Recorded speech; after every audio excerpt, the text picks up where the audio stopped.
Okay. Hi, Josh. How are you? Good. Good. So, with this being our first session, there were a few things I wanted to go over. What we talk about in this room, what you share with me, stays between you and I. Mhm. There are a few issues that could come up if you were to talk about harming yourself, harming others, then I would have to disclose that. There are, if there's any talk about elderly abuse or child abuse, I'm mandated to report that as well. Mhm. But this is an environment for you to foster what you need. And we're going to walk through this together. Okay. Awesome. Thank you. Do you have any questions? Um, I don't think so. Okay. So, what's bringing you in today? Yeah, a school assignment? No. Yeah. Uh, no, I honestly just I'm honestly super stressed about school and life and competing responsibilities. I have been myself dealing with a lot of anxious thoughts. Um, Mm-hmm. I was just thinking the other day, and actually, you're the first person that have said this out loud to, is that I feel like I always have so much more to do than I can get done. Mm-hmm. Um, that I am, you know, working full time while doing a practicum and being a husband, being a dad, being a youth leader at my church. Yeah. And I feel like I'm not good at any of them because I'm overcommitted and involved in everything. I'm like, I feel like I'm not good at any one of those things because I'm so Mm-hmm. overwhelmed with all of them at once. And so that's kind of the key thing. And for me, and it gets worse. That's just like right now. And I think I had to in September, the hours requirement triples on me from Mm-hmm. practicum to internship one. And so I'm usually really good at honestly about staying in the present moment and worrying about tomorrow. And I just haven't been able to do that lately. I've been really anxious and it's been affecting my sleep. And yeah, I'm telling you what, I'm just stressed. Yeah. Sounds like you're getting pulled in every direction possible and you can't stretch anymore. Yeah. Yeah. Yeah. Yeah. Yeah. How does it feel to get that off your chest right now? On one level, it feels good to say it out loud and Mm-hmm. to have someone hear you and feel like you care and understand what I'm saying. But on the other hand, I would really, you know, pay for some solutions. Someone Yeah. to tell me like, oh, well, here's an answer for your internship in the fall that'll make it easier, or here's how you're going to balance everything. So, Yeah. Magic assistant would be great. hmm Yeah. Thank you for sharing that with me. That is a lot to juggle. That is a lot on your plate. yeah, You'd mentioned that you're a husband and a father. yeah, How long have you been married? a long time. Yeah. Um, Longer than you've been alive. You sure? I am sure actually. I gotta do the math. Yeah, so August in maybe 3 or 4 weeks, 3 weeks away or so is my 29th wedding anniversary. Oh, So my that's wife amazing. and I are disgusting, and um, no, we have known each other since we were little children. Aw, what an So, amazing feat. yeah, 29 years? our parents were friends before we were born. Yeah, So your and parents set y'all up. yeah, that's the joke.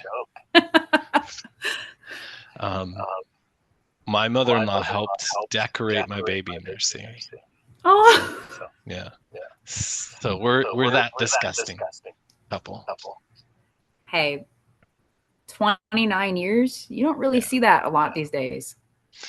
Yeah, didn't date until, I mean, we were just family friends. Hmm. We dated starting after I graduated from high school, and my wife was, I think, in her senior year of high school is when we started dating, and then maybe dated for a year or year and a half or so, something like that, before we got married. So I was Yeah. 21. Oh. Yeah, I was 21. She was younger. She was actually 18. She turned 19 a month after we got married. So Oh. got married very young. And yeah, that was 29, coming up on 29 years ago. She and I have four kids, Nice. ranging in ages. Our oldest is 21. We have Oh. three boys and a girl. Okay. Um, my sons are 21, 19, and about to turn 17 this week. Oh my So two gosh. boys graduated from high school and starting their adulthood, and my youngest son is going to be senior. Hmm. My only and most wonderful daughter is 14, and she's going to be a freshman in the fall. So we're done with middle Oh. school, and two of Yeah. our four children are adults. So it's weird to even say that. Yeah. So 'Cause they're, oh my gosh. So do they still live with you? yeah, everybody lives at home currently. Hmm. Um, my 21-year-old son is on the autism spectrum. Okay. He is, um, if, I think people are starting to shy away from this term, but he's high functioning. He's very high functioning. Hmm. Um, it is a spectrum disorder, so you Yeah. definitely have a broad range. But he is going to community college. He's got 2 years under his belt. He'll probably take this year to complete his associate's degree, and then we'll Yeah. kind of decide what to do from there for him. Um, It's and amazing. yeah, and my 19-year-old son is decided he didn't want to go to college right away. He just wanted to work. So he works full time for a grocery store. He graduated a year ago from high school. They promoted him to a manager position, a service manager position at the grocery store already in the last 6 months or so. So he's a good kid, hard worker, figuring his young adulthood out as Hmm. well. So Yeah. yeah, Looks like they've learned that from you. yeah, I guess so. Thank you. That I don't take credit for that much, but they have seen me work hard my whole life. So Yeah. I suppose I can take credit a little You bit. should. Your wife, does she work? She does. She spent a good portion of our kids' lives being a stay-at-home mom, which Yeah. we really value. We both had moms that stayed home with us, and so that was something we really valued and were on the same page on. And so we actually tallied it up when my youngest daughter went to like kindergarten where she was, or first grade or whatever, where she was at school all day. And we're like, you have been at home with little kids running around for 13-year period there from when our Ooh, yeah. oldest started to when my daughter went off to school for the whole day. So she has kind of started from that point. She started trying to figure out what she wanted to do, and yet still have the flexibility to do mom things and pick up kids and drop them off and run them around. as you have to do. So, but right now she is a test proctor for an alternative high school in Hmm. our area that helps kids who probably ordinarily wouldn't graduate from high school, Yeah. helps them graduate with a full diploma, not like a GED or anything like that. Wow. She's a test proctor, but she's actually gotten a promotion and she's going to become a special ed associate for the kids at her school and with a couple of one of our close friends is a teacher at the school, and she'll Hmm. actually be an associate in his room with another teacher, and so that's she's really looking forward to that, and she's kind of found her thing that makes her feel like she's making a difference, and she loves it, and she likes going to work, and she likes what she does, so that's fun. Yeah. And what do you do for work? So I work for an insurance company. Um, I'm in Iowa, and there's about 50 million insurance companies in Iowa. Yeah. I've worked for many of them. I've been working in insurance for about 17 years. Um, Yeah. and I'm a sales manager, and actually have the entire state of Iowa as my territory. So all Wow. that means is that I represent the insurance company to the agents that sell their product. And so I'm Hmm. most of the time traveling around Iowa meeting with independent agents who sell our products, trying to get them to sell more and Yeah. meet goals and all of and providing customer service and all that sort of stuff. That's what I've been doing for the last, like I said, about 17 years. First part of Hmm. my career, I was Pastor Josh. I was the youth pastor um, Yeah. before I ever had kids and all that sort of stuff. So I've kind of had multiple careers, Hmm. and this is my last change. Is but it actually feels like for me is a return back to ministry. So I started as a young man. I went to Bible college. I was the youth pastor for about 7 or 8 years or so to start my career before then moving into like more of a corporate environment. Um, so this feels to me like a return to ministry Hmm. by closing out my career as a counselor. I look Yeah. forward to, I'll actually graduate in May. My son will be graduating high school, so I'll only have one child left in high school.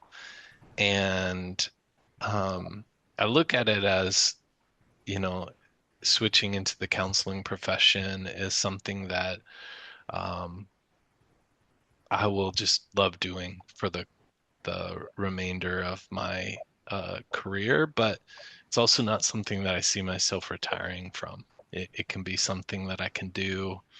Um, I have a close friend who actually is 79 years old. He turns 80 this year. I turned 50 a month ago. He Huh. turns 80 this year. So we're 30 years apart. He still sees clients, maybe 5 to 10 clients a week. And so I look at it that way, like he's had this incredible ministry to people, just caring for people. And so I that's kind of my goal in becoming a counselor. And you said you're a youth leader, right? Yeah, so I work just as a volunteer. I mean, my kids are in the youth group, and Yeah. I've always had a heart for the next generation, if you will. Yeah. And yeah, I've always kind of served in our church where my kids are at Mhm. as well. Uh, if you can picture me like with a guitar playing children's church songs, that was me when my kids were really little. Well, my kids are all in youth group now, or Oh, graduated. So I've been a youth leader for the last several years with my kids, and yeah, it's been really awesome. you have a very caring family. Yeah, Y'all go out and help people. yeah, yeah. I mean, That's really I mean, my faith is a really big part of my life, and I would say like on an identity level. Um, hmm. and I think that. part of that, how I would describe kind of the central aspects of my faith are the Great Commandment and the Great Commission, if you're familiar. And the Great Commandment is Jesus talking, and a young man comes up to him and says, you know, what must I do to enter the kingdom? And Jesus' response is, love the Lord your God with all your heart, soul, mind, and strength. And the Hmm. second is like it, love your neighbor as yourself. And so I've always taught my children, and that's been kind of a core piece of how I would summarize Yeah. following Christ is to love God and to love people. And we love people by we love God by loving people. That's what Yeah. he's called us to do. And Great Commission is about going and making disciples. And so sharing my faith um, with people who don't know Christ, with people who do know Christ, encouraging them and building them up in their faith has just kind of been central to my identity. And that's obviously um, a message that we've taught and hopefully modeled for our children as well. Yeah. So, Considering the roles that you and your wife take, you guys have done a great job at modeling that and leading your life that way. yeah, sometimes, Yeah. So, sometimes not, sometimes yes. That's part of it. so you mentioned that you and your wife grew up with moms that were stay-at-home moms. Hmm. Yeah. So, pretty strong family dynamics. Yeah. Um, I have a little embarrassment about mild embarrassment about how good we've had it. Yeah. Not to say that we like, everybody has their issues and their things, but my wife and I both had parents that were married. My parents are still married. I'm really bad with dates, but they've been married a long time. Um, well, I'm 50, so they've been married over 50 years now. Um, yeah, so they've been really constant in my life, and my wife had the same with her parents. Her father passed away about 6 or 7 years ago now. Mhm. So we lost him, but that was their family dynamic, right? Very uh, stable, loving homes, and so we had that modeled to us, and I feel like um, yeah, we've been just so fortunate and going through counseling school and learning about childhood trauma and the impact that that has on folks. At one point in my schooling, we took a trauma crisis and trauma counseling class. We took the ACE test, and I have a 0 for Yeah. ACEs, and it's like I don't, yeah, I just feel really blessed by that, and I don't know. I just have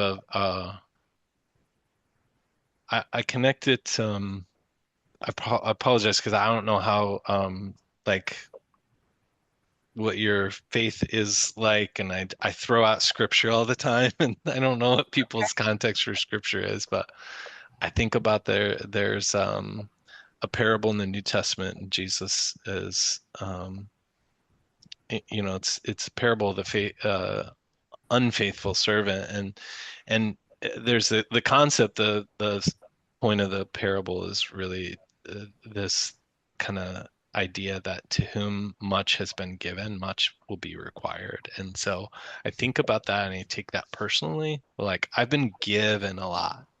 Yeah. And so that I feel a moral sense of responsibility Yeah. to give to others. I don't know. Yeah.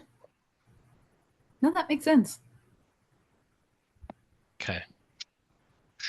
Are your parents very religious? Yeah, my parents yeah, brought me up in church and Sunday school and um my parents in particular, my wife's parents the same way, very active in their faith and in church and that sort of thing. But um, my mom has a interesting just part of her testimony or her life. She actually had a terminal illness twice. She had leukemia when I was really, really young, and almost died. Um, this was like 1980, something like that. Like she cancer treatment was not what it is today. She almost died from that. She didn't. And so some of my earliest memories were like going to church. My mom's in the hospital, Yeah. and people, the pastor from the front praying for Susie Hulling, Yeah. and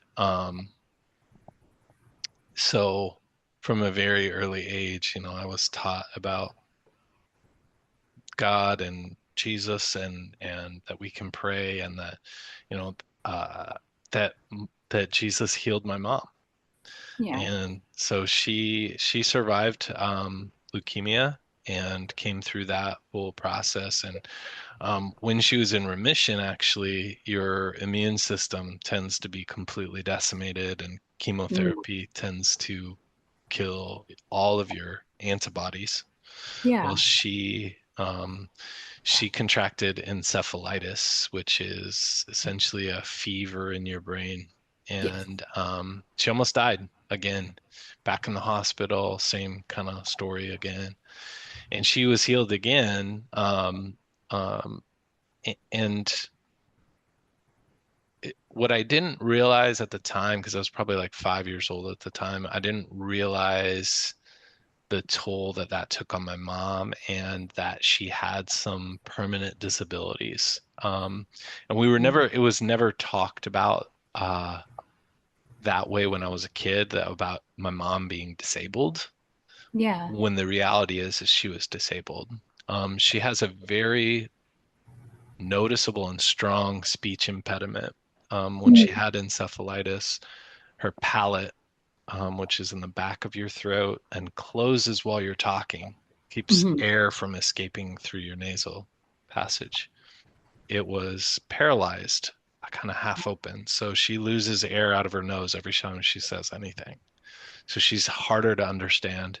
She's lived with that speech impediment since then. And that's Yeah. very noticeable. And what we underestimated was that my mom was also, from the encephalitis, really brain damaged, to Mhm. be honest. Um, I would say she, to this day, is probably emotionally and psychologically about as mature as a 12 or 13-year-old girl. Yeah. And so, um, again, I didn't have that full realization until I was more of an adult, Yeah. because it was like kind of that part of it was kind of hush hushed. Like I was like, well, Mhm. no, mom's fine. Yes, she talks differently, but she's fine. She's good, kind of thing, Mhm. rather than acknowledging, like, yeah, she is fine and she is good and she is disabled. So Who made that it hush hush?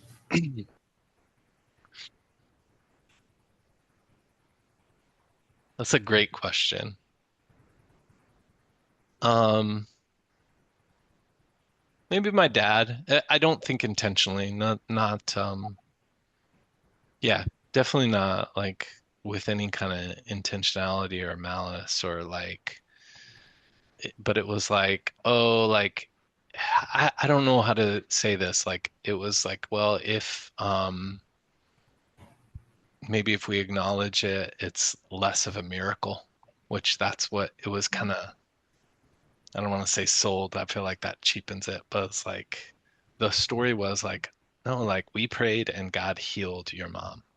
Yeah. And so if you say, well, like, well, he healed her, but there's this lasting impact, this lasting disability from it, somehow, is that does it lessen God's power or make it less of a miracle? Or so there was that kind of, I think as I look back on it now as an adult, as a mature person, and look back on it, I go, yeah, I feel like it was just not acknowledged because of that factor of this is if we talk about it openly and honestly that mom is disabled.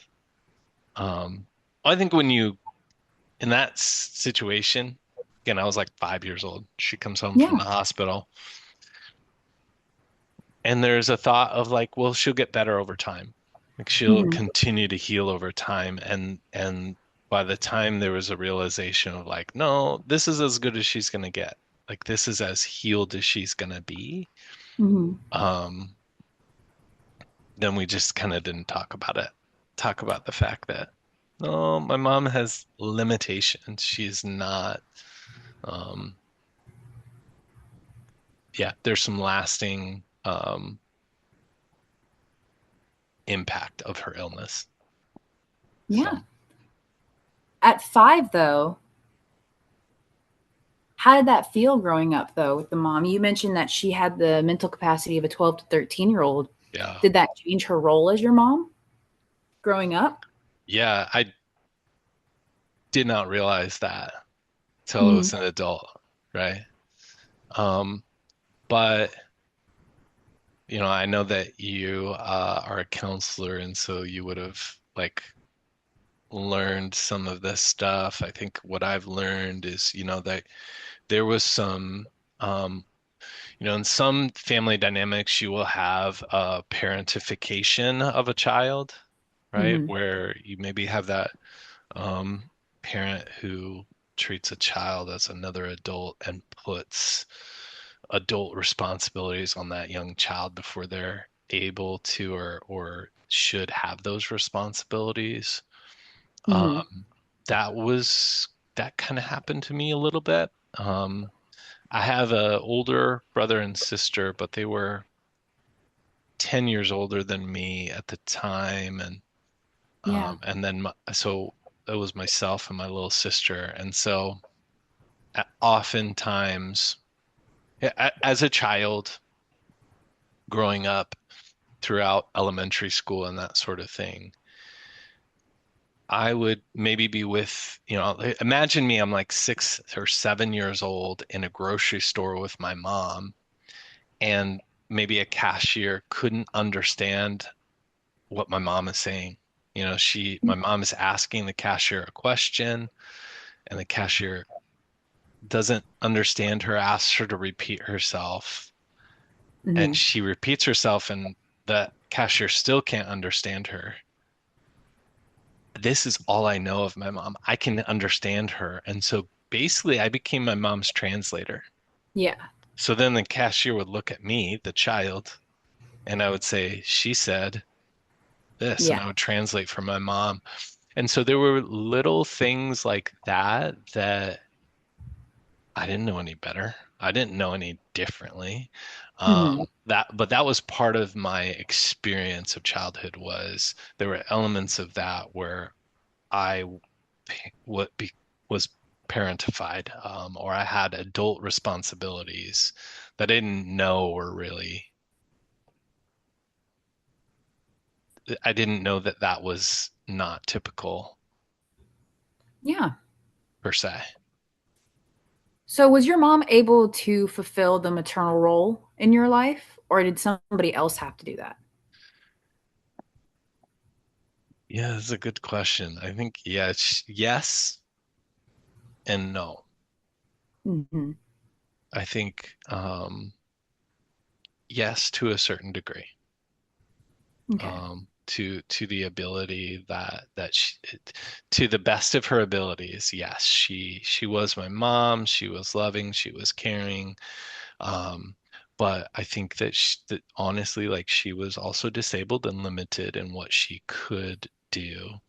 And it's interesting too because like I'm probably I don't know, 19, yeah, probably 19 years old when I started dating my wife, and her mother and her family, we they've known me since I was before I was born, right? And so they knew Hmm. my mom um, before I was born.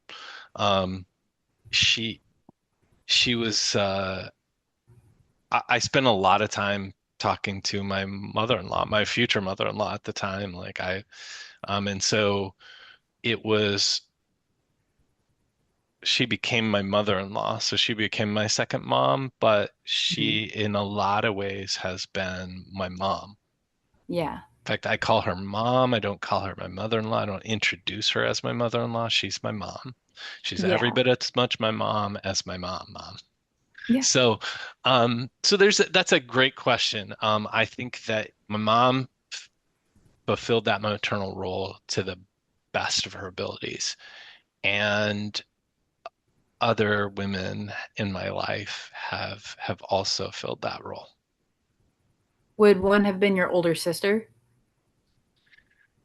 No, No? she was a little bit the black sheep of the Okay. family.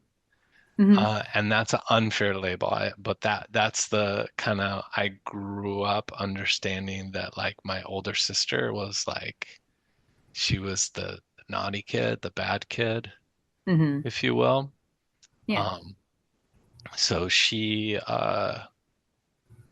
yeah, she Yeah. had a traumatic, as great of an experience as I had growing up, my sister had a totally different experience. And I say sister, but she's my half sister. Okay. Um, So our mother is the same. She doesn't not know her father. She never Hmm. did. Um, Yeah. and she's maybe met her dad, her biological father, twice in her life. And Does that so, apply to your older sister and older brother? They're half siblings? yes, Okay.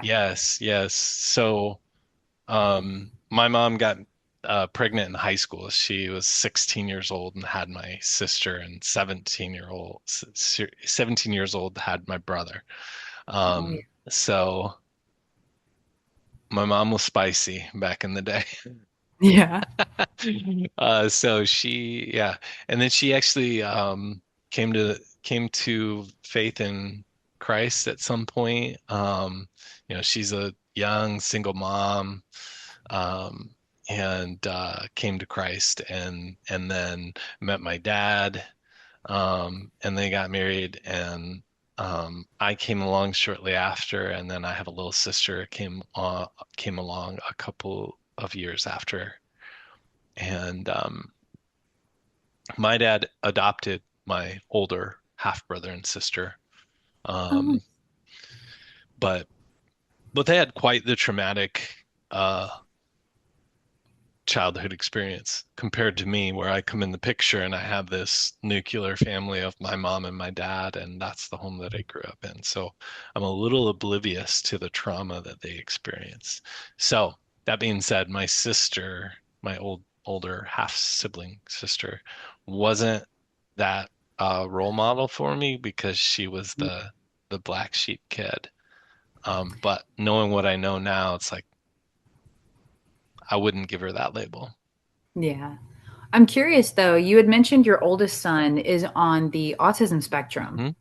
So Hmm. there are certain limitations that come with that Hmm. and the worldview of it. Hmm. Hmm. People are, they don't educate themselves on it. Hmm. How does that tie in with your mom and your older son? Hmm. Was it a natural acceptance for you? Or did that Yeah, bring I up guess so. I guess so. I think for my son, I'm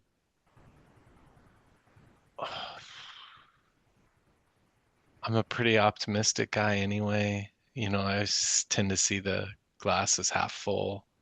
Mhm. So he was probably diagnosed when he was maybe 4 years old or so. It was difficult. Not just to say that I was like, yeah, cool, okay, cool. It was difficult, right, to wrap your head around like, what does this mean? Mhm. Um, what what does that mean for his life and his future? Um, But yeah, I think that we also just accept, yeah, just accept him for who he is and the joy that he brings in our life. And he's, like scripture says that, children are a blessing from the Lord, and my oldest son, Gavin, is a blessing from the Lord. The fact that Yeah. he has autism does not lessen his blessing, Oh, of course right? not. No. Yeah. I'm So, curious with how your dad kind of made it hush hush, but not in a mhm, malicious way. mhm.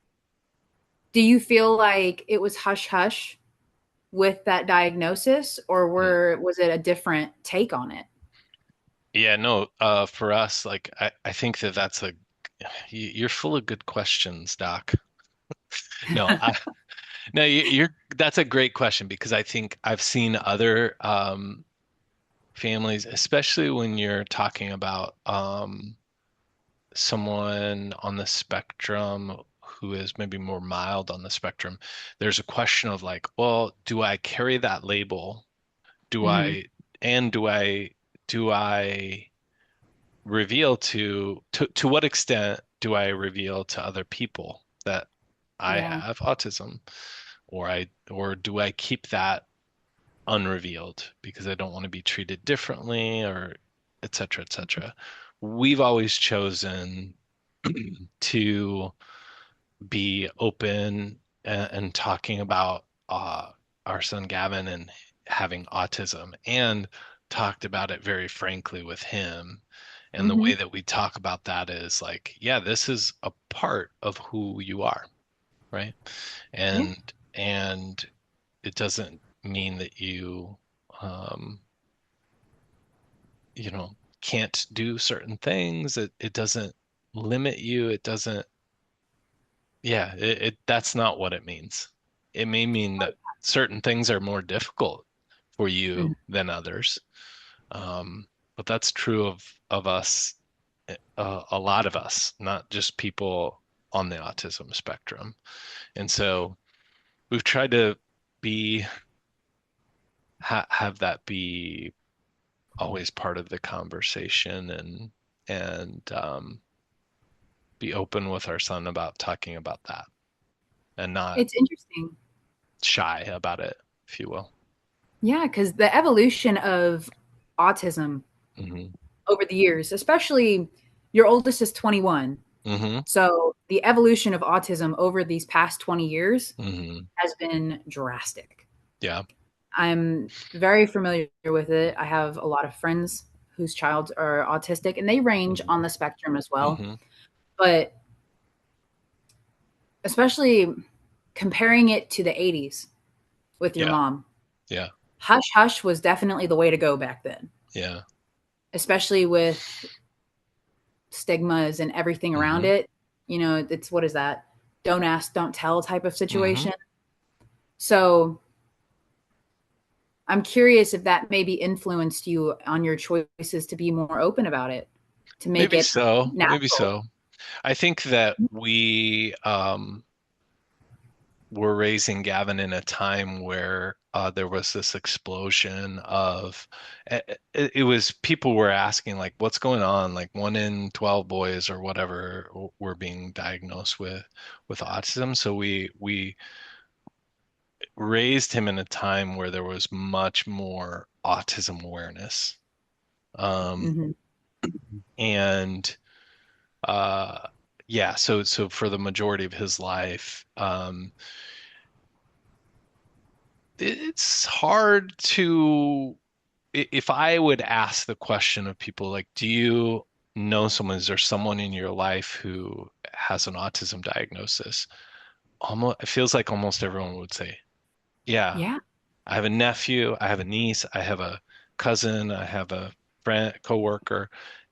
People have a frame of reference for it now, so that has made it easier. I'll just say like, too, we talked about my wife and being a stay-at-home mom, and um, this kid is a 3.7 GPA in in community college. If you'd have told me that when he got diagnosed at 4, I'd have believed you, but that would have been like my best case scenario. Like Yeah. I would have been like, "Whoa, are you serious?" If you could have told predicted the future. But my wife deserves, I think, a ton of the credit for that in that she has done everything from homeschool him to take him to every therapy you can ever dream up, every social group, everything you can do, she has Mm. done for this child, and she's fiercely like fought and advocated for him. Um, and I would give her an incredible amount of credit for that and for who he is and where he's at in his life, right? So, That's great. yeah, That's amazing. No, so that's you and your wife. Y'all are the caretakers to everyone. But it's great though. yeah, I think I wanted to jump back on a few of things that you've sure. mentioned with the anxious thoughts Yeah. that you had mentioned beforehand. Are you doing anything to regulate that? Or has this been a more recent occurrence? It's been pretty recent for me. I would say I don't know if I was oblivious or Mhm. had less cares, less less stressors, less cares in my life. But I would say over the last even 5 or 6 years, I would mark COVID as a significant event in this. Since 2020, I've had more stress, more anxiety. And part of it, I think, is just natural of stage of life and pressure. Um, and part of it is just like my response to it. I've just been a little more anxious, more aware. Um, Mhm. It's been building up. yeah, yeah, and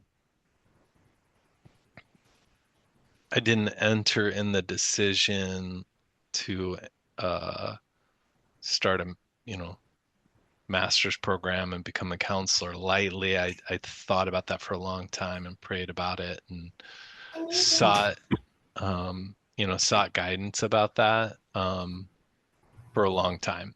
So Yeah. um but the reality of it is it's hard. It's hard to keep that um it's hard to keep all the plates spinning. Yeah. Have you spoken to anybody else about this? Any other counseling attempts or medication use? I have no medication use. I've part of what one of the things that caused me to come to counseling in the first place is I went to a counselor the very first time I ever went to one. I Mhm. was really disappointed.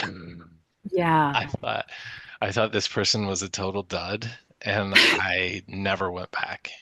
Yeah. And it took a lot for me to go to counseling for the first time. And so then I just went once, thought the person was a dud, didn't go back for a long time. Went a second time to someone else, same experience. I was like, oh, this guy is a total dud.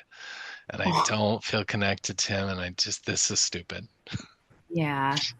Um, that was my experience. I finally actually did find only maybe a year ago or so, found a counselor that I actually really enjoy and love.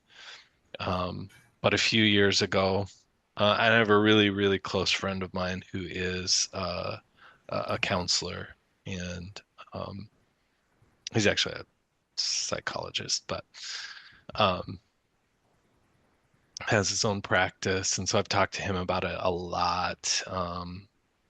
But he went through a divorce,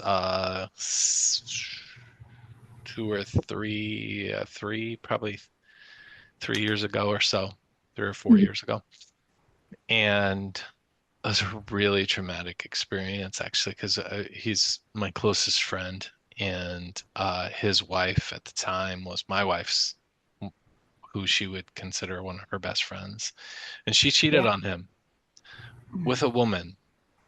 Yeah.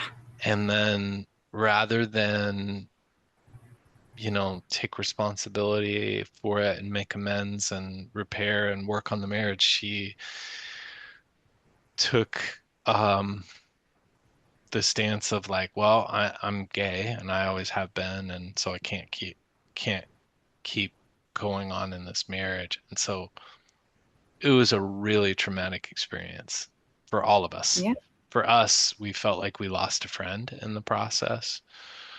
We felt the betrayal alongside my friend, and I walked alongside him, and it was also like kind of influential for me, um, just like saying, yeah, I want to. There aren't that many good. I feel like counseling is a female-dominated profession. It's probably like three to Yeah. one female to male out there from what I can see when I go out looking for a counselor. And so Yeah. I'm like, I think I have the right pastoral heart and background and skill set to be a good counselor. And I want to walk alongside people and help them through. Yeah. And I don't want people to have the same experience that I had where I went and I'm like, this guy is like, Yeah. I totally understand that. so sorry, I have long answers. That was kind No, of you're fine. We're actually about to be done with the session. yeah, Um, for our next one, we can go more into the anxious thoughts and like yeah, how that started back. That yeah, sound good? yeah. All right, perfect. Awesome.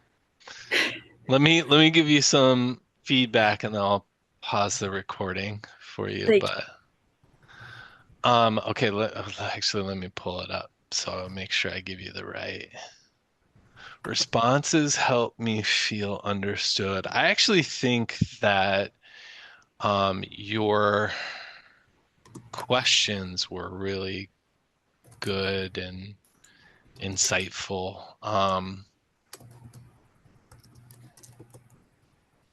Yeah, your questions just I thought made me feel like, oh yeah, she's picking up on who I am. Oh, Res yay. yeah, responses that had a positive impact. I would say that um you had some really nice in terms of a clinical skills kind of things. You had Mhm. some really nice affirmations Aw. that made me feel good. Like I was like, Aw. oh, that's what you just said about me was so nice. Like, it was like, uh, so I loved those. That felt great, right? And then Aw, yay. responses that were facilitative, I would go back to the quality of your questions that you were asking made me, I'm pretty easy to get talking, but like you asked good questions like, oh, well, this is Well, let me jump in. yeah, you were just playing me. You were just playing me for good responses with your questions, so that was good. Um, one or two areas of growth. Let's see. I don't really think anything broke connection or weren't facilitative. Um, Mhm. there was maybe one or two things that you asked, and I don't remember. I'm sorry, I don't remember exactly what they were that weren't like accurate. Like, I Okay. forget what it was. Or maybe it was just like when you were like, so was your sister kind of, did your sister fulfill that motherly role to you? And there was just little things that's like, well, no, like it didn't really break connection. It wasn't like Yeah. it was a logical conclusion. And so, and we just, it didn't interrupt or take away from the session at all. So, um, I wouldn't say that, I should have worded it differently though. I don't know. Um, I'm trying to like give you like some a growth area. I wouldn't know this had we not just done my recording of the session, but your tone of your voice changed from when you were a client to the counselor. The way that you speak and the cadence and the your tone of voice, your inflection um and so I don't know how to give you that feedback, but like it was good. Hmm. Um, but because I was the counselor first, I got your not counselor tone of voice. Yeah. And then so it was funny to me when we started hearing your counselor voice. Yeah. So I'm giving you this feedback and I don't know how to say it, but it's like, and I also don't think a client would pick up on any, they wouldn't see a difference. Um, so I don't know what like I don't know what I'm what feedback I'm giving you here, but It's okay. it was like when you switched into counselor mode, I was like, oh, look at all this warmth and like she's really like just really she's trying to counsel me. So I don't know. Take that for what you will. I'm Well, not thank saying that your counselor voice is bad. I'm just saying like, oh, there was definitely a t change in your tone and that sort of thing. So more of yeah. an observation, I guess, than good feedback for you. Thank you. All right, I'm gonna pause the recording. Awesome.